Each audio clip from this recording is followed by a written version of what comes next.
നമസ്കാരം.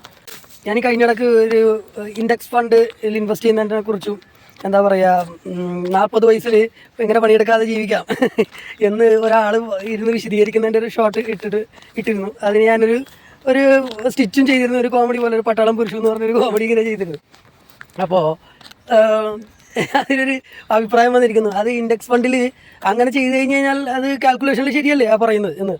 അപ്പോൾ അത് പറയുന്നതിനോട് എനിക്ക് യോജിപ്പില്ല. കാര്യം അതങ്ങനെ അല്ല സംഭവം. അതിപ്പോൾ ഈ തിയററ്റിക്കലി പറഞ്ഞു വന്നാലും അത് അങ്ങനെ ആവില്ല. പ്രാക്ടിക്കലി കംപ്ലീറ്റ്ലി എൻറ്റയർലി ഡിഫറെൻ്റ് ആണ്. കാര്യം എന്ന് വെച്ച് കഴിഞ്ഞാൽ ലൈഫ് അങ്ങനെയല്ല പോകുന്നത്. നമ്മൾ ഈ ഇങ്ങനെ കണക്കാക്കുന്ന അലോകൃതം പോലെ ഒന്നുമല്ല ലൈഫിൻ്റെ സംഭവം പോകുന്നത്.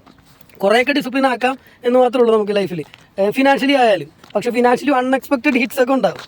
അതെല്ലാവർക്കും അറിയാവുന്ന കാര്യമാണ്, ഞാൻ പറയാതെ തന്നെ എല്ലാവർക്കും അറിയാവുന്നതാണ്. അപ്പോൾ പല പല സാഹചര്യങ്ങളും ഉണ്ടാകും, പല അങ്ങനെ ഇങ്ങനെയൊക്കെ ഉണ്ടാകും, ഫ്ലക്ച്വേഷൻസ് വരും. അപ്പോൾ അതുകൊണ്ട് തന്നെ നമുക്ക് ഈ പറഞ്ഞ സംഭവം ഉണ്ടാക്കാൻ പറ്റില്ല ആ ഒരു ഫിലോസഫിയിൽ പോകുമ്പോൾ, ആ ഒരു തിയറിയിൽ പോകുമ്പോൾ.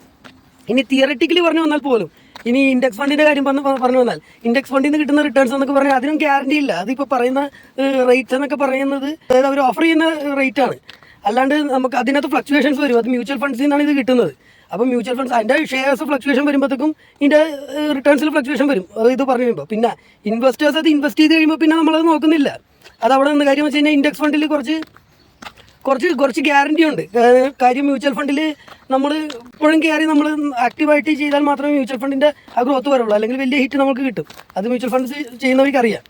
പക്ഷേ ഇൻഡെക്സ് ഫണ്ട് എന്ന് പറയുമ്പോഴത്തേക്കും അത് അക്യുമുലേറ്റഡ് ആയിട്ട് ഒരു 5-6 ഷെയർ വെച്ചിട്ട് കമ്പനി അത് നോക്കുന്നതാണ്. അതിൻ്റെ റിട്ടേൺസ് കിട്ടുന്നതാണ്. പക്ഷേ അതിലും വ്യത്യാസങ്ങൾ വരും, ഒരുപാട് വ്യത്യാസം വരും. അത് ഈ പറഞ്ഞ പോലെ ഒന്നുമല്ല. അപ്പോൾ അതുകൊണ്ട് തന്നെ ഇൻഡെക്സ് ഫണ്ട് അങ്ങനെ ചെയ്യണം, ഇത് ഇൻക്രിമെൻറ്റ് ചെയ്യണം, 20% ഇൻക്രിമെൻറ്റ് ചെയ്യണം എന്നൊക്കെ പറയുന്നത് അത് വെറുതെ ഒരു ഷോർട്സിന് വേണ്ടി വെറുതെ വീഡിയോ ഉണ്ടാക്കിയിരിക്കുകയാണ്. അതൊരു തിയറി പോലെ. മാത്തമാറ്റിക്കലി ഇങ്ങനെ പോയാൽ ഇങ്ങനെയെന്നാണ്. പക്ഷേ മാത്തമാറ്റിക്കലി മാത്രമല്ല ജീവിതം പോകുന്നത്. മാത്തമാറ്റിക്കൽ കൺക്ലൂഷൻ എന്ന് പറയുന്നത് മാത്തമാറ്റിക്കൽ കൺക്ലൂഷൻ എന്ന് വേറെയാണ്.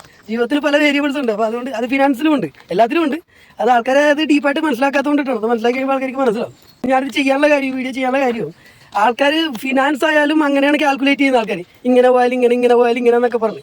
പിന്നെ ഒരു എന്താ പറയുക, കുറച്ച് മിസ്ലേനിയസ് എക്സ്പെൻസും അതും ഇതൊക്കെ അതിനുള്ള ആൾക്കാർ മാറ്റി വെക്കുമെങ്കിലും ഡ്രാസ്റ്റിക് ചേഞ്ച് ലൈഫിൽ വരുമ്പോഴത്തേക്കും ഫിനാൻഷ്യലി അത് ഭയങ്കര ഹിറ്റാവും. അങ്ങനെയുള്ള സാഹചര്യങ്ങൾ ഉണ്ട്. അത് ജീവിതത്തിൽ അങ്ങനെ ഉണ്ടല്ലോ. അപ്പോൾ ഫിനാൻഷ്യൽ അത് എത്ര ഫിനാൻസ് ഉണ്ടെങ്കിലും ആ ഫിനാൻസിൻ്റെ നടുപൊടിയുന്ന രീതിയിലേക്കുള്ള അവസ്ഥ വരും.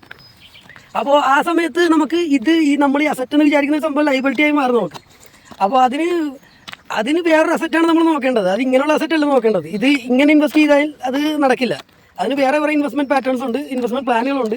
പിന്നെ ഇതൊരു ഷോർട്സിന് വേണ്ടി ചെയ്ത വീഡിയോ ആണ്. പിന്നെ മാത്തമാറ്റിക്കലി മാത്രം ജീവിതം കണക്ക് കൂട്ടുന്നവർക്ക് ഇത് ചിലപ്പോൾ കറക്റ്റായിട്ട് തോന്നാം. പക്ഷേ അങ്ങനെയല്ല ജീവിതം പോകുന്നത്.